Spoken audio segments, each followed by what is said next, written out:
Groupe Peloux, l'immobilier bien plus encore présente Sud Radio, le grand matin week-end, Osez investir le club, 9h30, 10h, Thomas Binet. Nous vous retrouvons Thomas après cette courte pause avec Julie Pietri, chanteuse. Thomas, vous allez nous présenter notre invité à travers son portrait inattendu et forcément musical.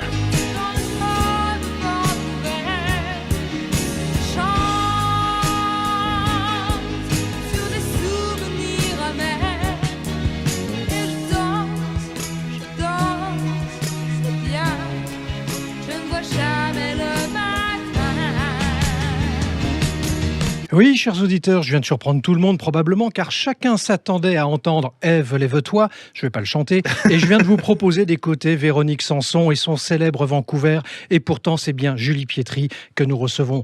Je lis dans son regard qu'elle a saisi mon clin d'œil musical, car c'est quand même grâce à votre interprétation à l'âge de 14 ans de Vancouver, lors d'une audition, que votre carrière put débuter.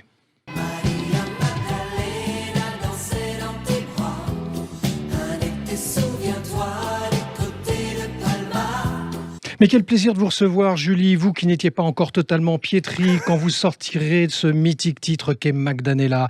Vous qui êtes né un 1er mai, jour de la fête du travail, et pour autant, vous ne passerez pas votre vie à distribuer du muguet. 7 albums en studio, 4 lives, 32 singles et surtout 5 disques d'or et un disque de platine. Autrement dit, une bourrasque, que dis-je, un raz-de-marée. Plus qu'un palmarès, c'est une carrière qui se déroule sous nos yeux, et ce depuis 40 ans. Qu'il est loin le temps de la bande à Basile qui vous lancera dans l'arène du succès. Alors vous, la fille du silence, comme votre livre témoignage s'intitule, avez pourtant une voix qui compte sur la scène musicale française.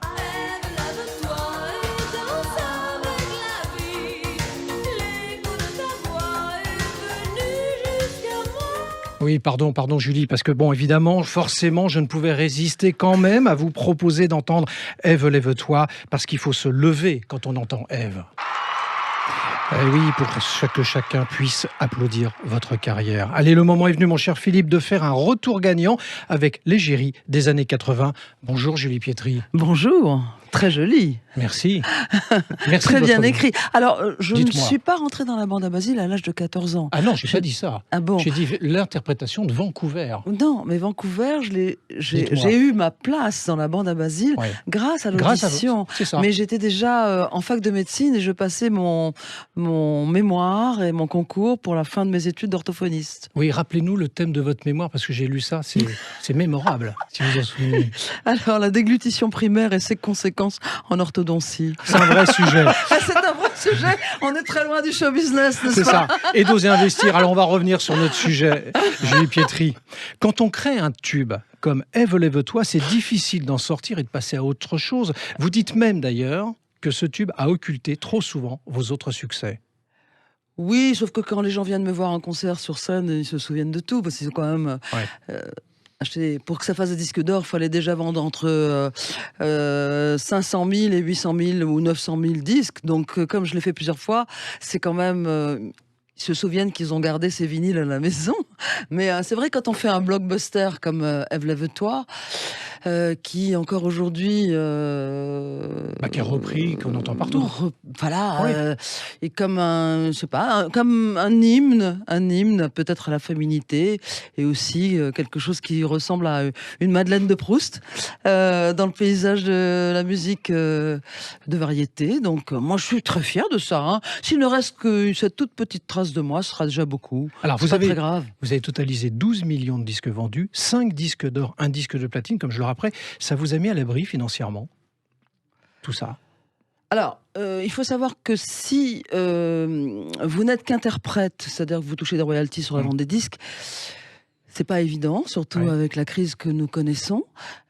Si, par contre, vous êtes auteur d'un certain nombre de vos succès, dont Ève, lève-toi, ce qui est mon cas, eh bien, les droits d'auteur que vous recevez de votre petite SACEM chérie sont quand même très sympas pour tenir le coup sans concert pendant plus d'un vrai, an. c'est vrai. Pendant plus d'un an.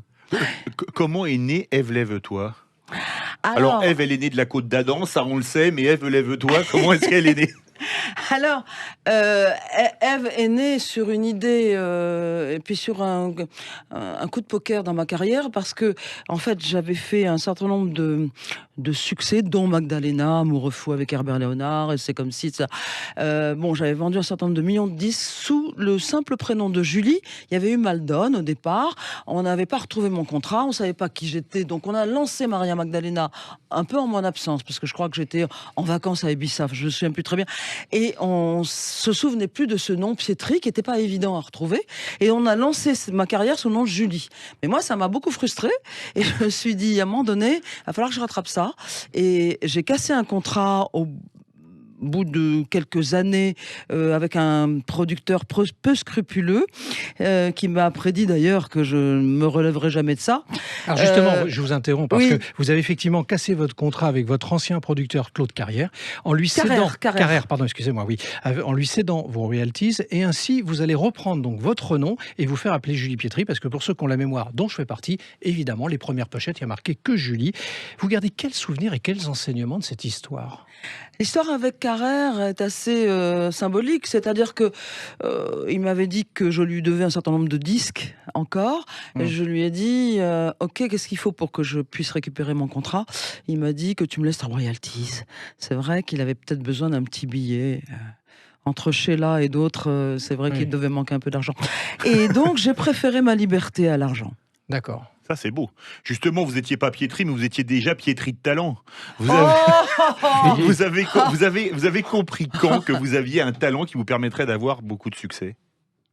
J'ai jamais compris ça. C'était tout ça était. Quand on fait un tube comme Ève, lève-toi, déjà. Non, mais vous savez, être artiste, c'est pas comprendre, c'est ressentir, c'est de l'émotion, c'est essayer de donner quelque chose à un public qui vous ressemble. Et s'il y a adéquation à un moment T, c'est extraordinaire. Ça veut dire que vous avez enrichi votre vie d'artiste et de femme. Moi, c'est ce que j'ai essayé de faire. J'ai essayé de donner chaque fois des choses très différentes au public. J'ai jamais été redondante. J'ai jamais essayé de refaire la même chose. Visiblement, le public m'a suivi. Il continue à être fidèle. Julie Pietri, vous n'avez pas seulement été chanteuse, vous avez aussi été comédienne. Oui, aussi. Oui. Et justement, j'ai tenté beaucoup de choses. Hein. C'est ça qui est intéressant. C'est pour ça que vous êtes aussi avec nous ce matin. Entre ces deux, on va prendre que les deux pour l'instant, si vous le permettez, entre justement comédienne et chanteuse, quelle est l'expérience la plus enrichissante dans tous les sens du terme? C'est la vie qui est enrichissante. C'est l'autre. Oui. C'est l'humain. Mais qu'est-ce que vous avez préféré? Vous préférez être chanteuse, comédienne, ou un peu, en fait, un mix des deux? En fait, c'est ça que vous êtes en train de nous essayer. Mais moi, je suis tout. Oui. Je suis une femme multiple. Je suis multicarte. Alors, non, mais ouais. J'aime tout ce qui est créativité, écrire, comme ce livre de mémoire, tenter une aventure de comédienne, pourquoi pas, et peut-être encore plein d'autres choses qui m'attendent.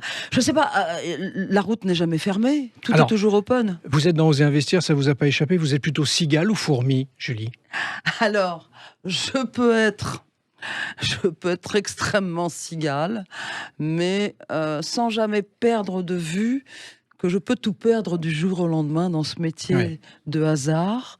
Oui, parce que c'est un métier d'intermittent du spectacle, quelque part. Il faut quand même le dire, voilà, ceux qui nous écoutent. Hein. Il faut le dire, on est intermittent du spectacle. Donc, encore une fois, on traverse une crise épouvantable. Absolument. Où il n'y a plus de concerts, où, effectivement, les 3/4 de nos revenus viennent du spectacle vivant. Moi, je travaillais à peu près, je faisais plus de 100 concerts par an.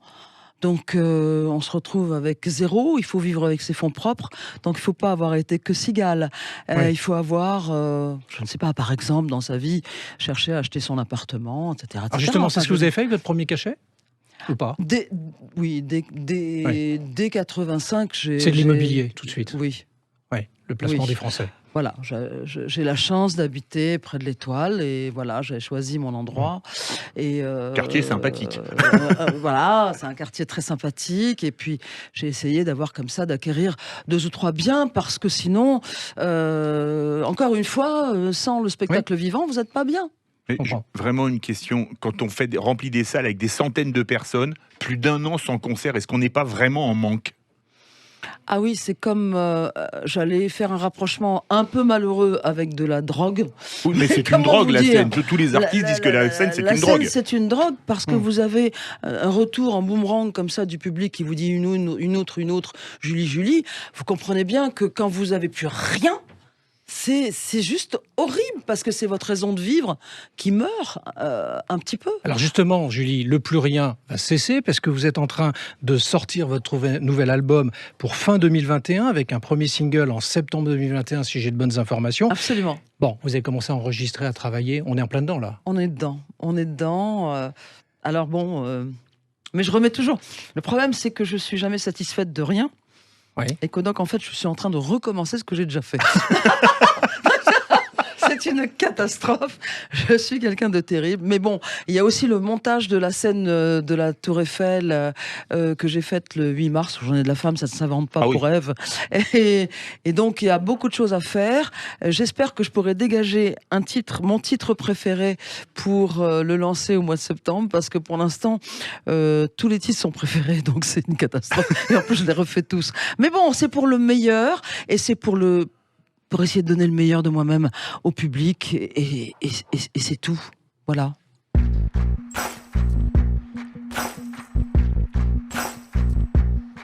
Alors, comme le veut la tradition dans Osez Investir, Julie Pietri, vous avez retenu une musique pour terminer notre rencontre de ce dimanche matin. Oui, il s'agit de la chanson Human, interprétée par Rag & Bone Man, datant de 2016. Alors, pourquoi ce choix musical ?